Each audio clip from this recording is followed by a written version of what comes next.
너희가 안식일 다음날 곧 곡식단을 흔들어서 바친 그날로부터 7주간을 꼭 차게 세고 거기에다가 7번째 안식일 다음날까지 더하면 꼭 50일이 될 것이다. 그때에 너희는 햇 곡식을 주에게 곡식제물로 바쳐야 한다. 너희는 너희가 살고 있는 곳에서 주에게 만물로 흔들어 바칠 햇 곡식으로 만든 빵 2개를 가져와야 한다. 그 빵은 밀가루 10분의 2 에바를 가지고 만들어야 하고 고운 밀가루에 누룩을 넣어 반죽하여 구운 것이어야 한다. 이 빵과 함께 너희는 1년 된 흠없는 어린 양 7마리와 숫대 가운데서 숫송아지 1마리와 순양 2마리를 끌어다가 주에게 번제물로 바쳐야 한다. 이때 곡식제물과 부어드리는 제물도 함께 바쳐야 한다. 이것이 제물을 태워서 그 향기로 주를 기쁘시게 하는 살라 바치는 제사이다.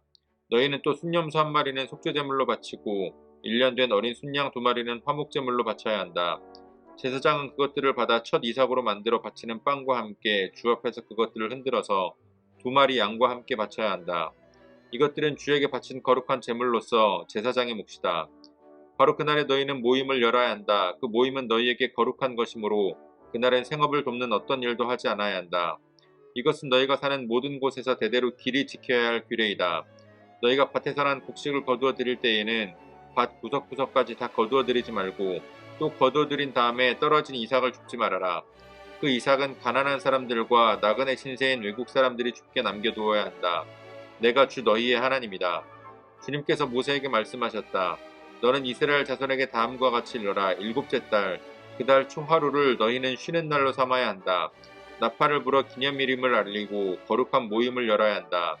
이날 너희는 생업을 돕는 일은 아무것도 하지 말고 주에게 살라 바치는 제물을 바쳐야 한다. 아멘. 8월 11일 목요일 오늘의 매일 성경 본문 말씀은 레위기 23장 15절로 25절까지의 말씀입니다. 오늘의 본문은 77절과 나팔절에 대한 규례입니다. 77절은 보리의 첫 수확을 하나님께 드렸던 초실절로부터 7번의 안식일, 그러니까 일주일을 7번 지난 그 다음 날로 이날에는 햇곡식, 처음 추수한 곡식을 하나님께 드려야 한다라고 하셨는데 초실절에는 보리를 그리고 77절에는 밀을 드리게 됩니다. 초실절로부터 일주일, 그러니까 7일씩 7번 일하는 데에서 77절의 이름이 붙여졌습니다.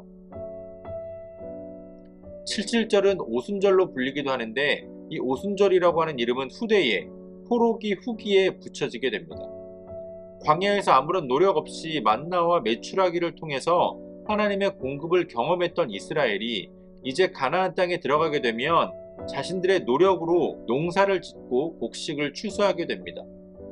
그들의 노력으로 얻은 소득이라고 여길 수도 있고 자신의 소유권을 주장할 수도 있습니다. 그러나 우리가 자연의 섭리를 보게 되면 우리가 노력을 한다라고 해서 반드시 노력에 비례되는 결과를 나오는 것은 아니라는 것을 알게 됩니다. 그렇게 천지를 창조하시고 또 자연의 섭리를 정하셔서 우리의 노력에 따라 열매를 맺게 하시는 그 하나님께 감사의 제사를 드리라라고 말씀하시는 겁니다. 또 이 절기에 드려지는 여러 가지 제사들이 있는데 거기에 드려지는 제물들은 앞선 제사의 규례에 나오는 것들과 같기에 일일이 설명하지는 않겠습니다만 이스라엘 백성들은 그날의 성회, 거룩한 모임을 열고 생업을 돕는 어떠한 일도 하지 않아야 합니다. 이제 77절 규례의 마지막 부분에 하나님은 가난한 자들과 외국인, 나그네를 위한 규례를 주십니다. 그들이 얻을 수 있도록 밭의 구석구석까지 다 추수하지 말고 또 그들이 추수하면서 떨어뜨린 것들을 다 취하지 말라라고 말씀하십니다. 내가 얻은 곡식이 나의 것임을 주장한다면 참 따르기가 어려운 명령입니다. 내가 땀 흘려서 키운 곡식을 남을 위해서 남겨둔다라는 것은 결코 쉬운 일이 아닙니다. 하나님은 이러한 규례를 통해서 하나님께서 이스라엘의 하나님으로서 만나와 메추라기를 주신 것처럼 그들이 추수한 곡물들도 하나님의 은혜로 그들에게 주신 것임을 명확하게 하십니다.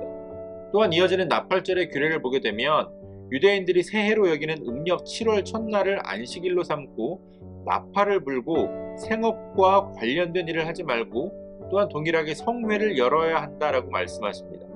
양각, 양의 뿔로 만든 나팔을 불면서 그 나팔 소리를 통해서 그들이 새해 첫날로 여겼던 7째 날 첫날에 하나님의 임재로 나오게 하고 또 하나님의 언약을 상기하게 하는 겁니다. 내일까지 우리가 절기에 대한 말씀을 묵상하겠지만 하나님께서 주시는 절기에 관련된 규례들을 보게 되면 하나님은 안식을 요구하시고 또 여러 제사와 제물을 요구하십니다. 그래서 이스라엘이 광야에서 하나님의 인도와 보호를 경험한 이후에 약속의 땅에 들어가서 스스로 노동을 하면서 그 소출을 얻게 될지라도 하루의 노동을 온전히 쉬고 성회로 모이면서 가장 좋은 제물을 하나님 앞에 드림으로써 하나님의 주권을 인정하게 하시는 겁니다. 하나님이 이스라엘에게 안식을 요구하시고 여러 가지 제사와 제물을 요구하시는 것은 하나님께서 그것들을 필요로 하시기 때문에 요구하시는 것이 아니라는 겁니다. 추수의 시작마다 또 새해의 첫날을 절기로 삼아서 모든 것을 멈추고 오직 하나님께만 집중하게 하십니다. 바로 이런 가운데에 하나님은 절기의 제사를 통해서 기업을 받지 못한 제사장들이 자신들의 몫을 얻게 하시며 또 추수 때에 가난한 자와 나그네들이 섬김을 받도록 해주십니다. 오늘 우리는 이러한 절기나 제사의 규례를 지키지는 않지만 그 안에 담겨있는 본래의 목적, 하나님을 기억하고 하나님의 주권을 인정하고 이웃의 필요를 채워주는 그 중심은 항상 우리 안에 있어야 합니다. 비록 구약의 절기 규례가 오늘 우리에게 적용되지 않을지라도 하나님을 향한 헌신과 이웃을 향한 섬김이 우리의 삶을 통해서 드러나지기를 소원합니다. 오늘도 우리에게 주신 본문의 말씀을 몇 차례 더 읽으시면서 여러분들에게 개별적으로 깨닫게 하시는 하나님의 말씀을 묵상하시고 각자의 기도로 오늘의 묵상을 마치도록 하겠습니다.